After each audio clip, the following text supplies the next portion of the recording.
Okay, unaweza kujiuliza nabii ni mtu wa aina gani? Na mtu anawezaje kuwa nabii? Kuna aina nyingi sana za manabii, lakini katika video hii nitakufundisha aina 3 za manabii. Ukiangalia video hii mpaka mwisho, kuna jambo utajifunza na litakuongezea kitu katika uelewa wako wa Biblia. Nabii wa Biblia ni mtu aliyeitwa na Mungu ili awe msemaji wake, akifikisha ujumbe wake, ujumbe wa Mungu, akifafanua mapenzi ya Mungu pia. Na mara nyingi anafunua au anaongelea matukio yajayo. Aina 3 za manabii. Namba 1, manabii walioitwa.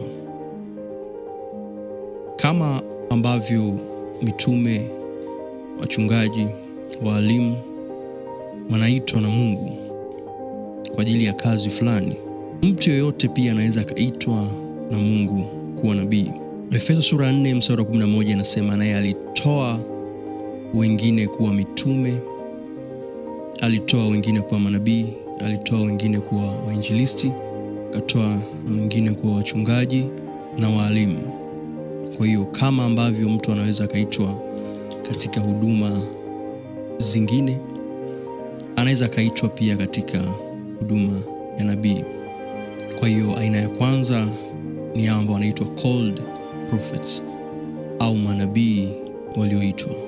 Aina ya pili ni manabii waliozaliwa au born prophets. Kuna mifano mirahisi mitatu katika Biblia ya watu ambao walizaliwa kama manabii. Tangu tumboni Mungu aliwajua na aliwaumba kwa ajili ya kazi hiyo. Isaya sura 49 mstari wa 1 na wa 5 inaonyesha kuwa Isaya alizaliwa kama nabii. Inasema, nisikilizeni enyi visiwa, Bwana ameniita tangu tumboni, toka tumbo la mama yangu amenitaja jina langu. Yeye ameniumba tangu tumboni niwe mtumishi wake. Na wa pili ni Yeremia sura ya 1 mstari wa 5, kabla sijakuumba katika tumbo nalikujua, na kabla hujatoka tumboni nalikutakasa, nimekuweka kuwa nabii wa mataifa. Ni mstari ambao tunaufahamu. Yeremia alizaliwa kama nabii na Mungu alimfanya kuwa nabii tangu tumboni mwa mama yake.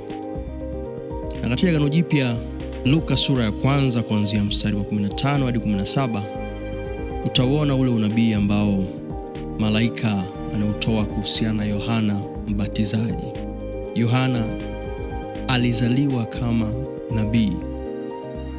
Baba yake Zakaria na mama yake walifahamu kuwa huyu mtoto anayezaliwa ni nabii.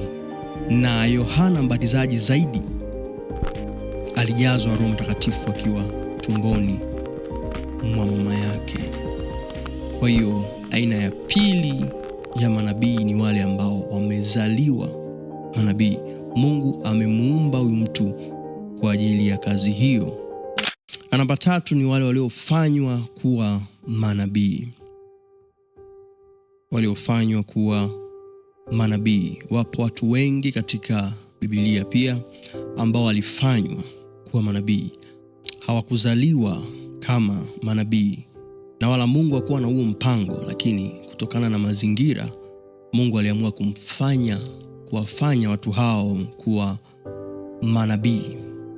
Kuwafanya maana yake Mungu anachukua mtu wa kawaida ambaye hakuzaliwa nabii na kumfanya kile ambacho Mungu anahitaji kumfanya.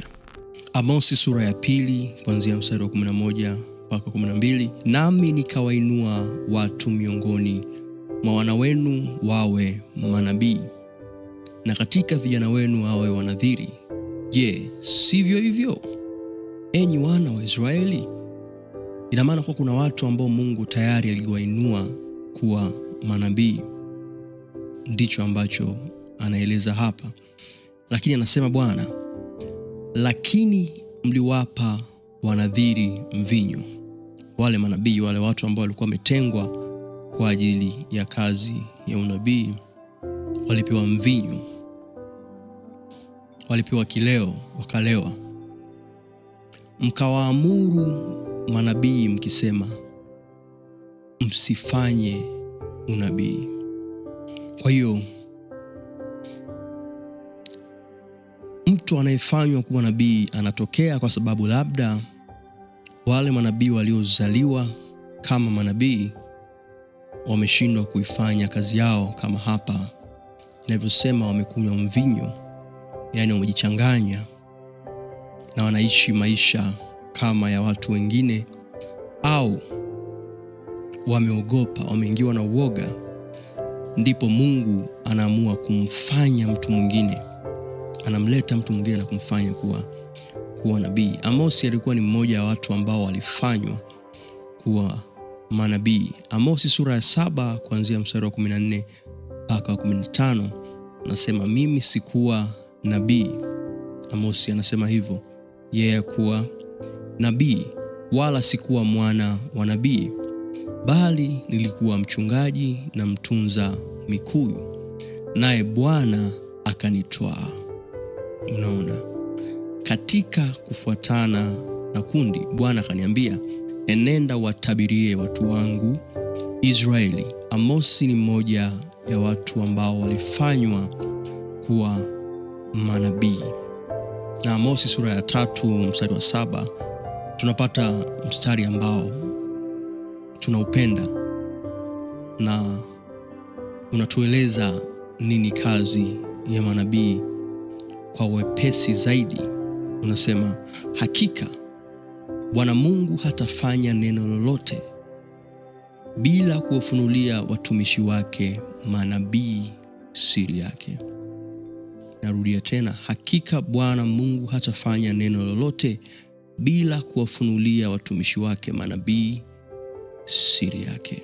Kwa hiyo nabii ni nani? Nabii wa Biblia ni mtu aliyeitwa na Mungu ili awe msemaji wake, akifikisha ujumbe wa Mungu, akifafanua mapenzi ya Mungu, na mara nyingi akifunua matukio yajayo. Kwa hiyo hizi ndio aina 3 za manabii. Aina ya kwanza ni wale walioitwa kuwa manabii. Aina ya pili ni wale waliozaliwa kama manabii, na aina ya 3 ni wale waliofanywa kuwa manabii.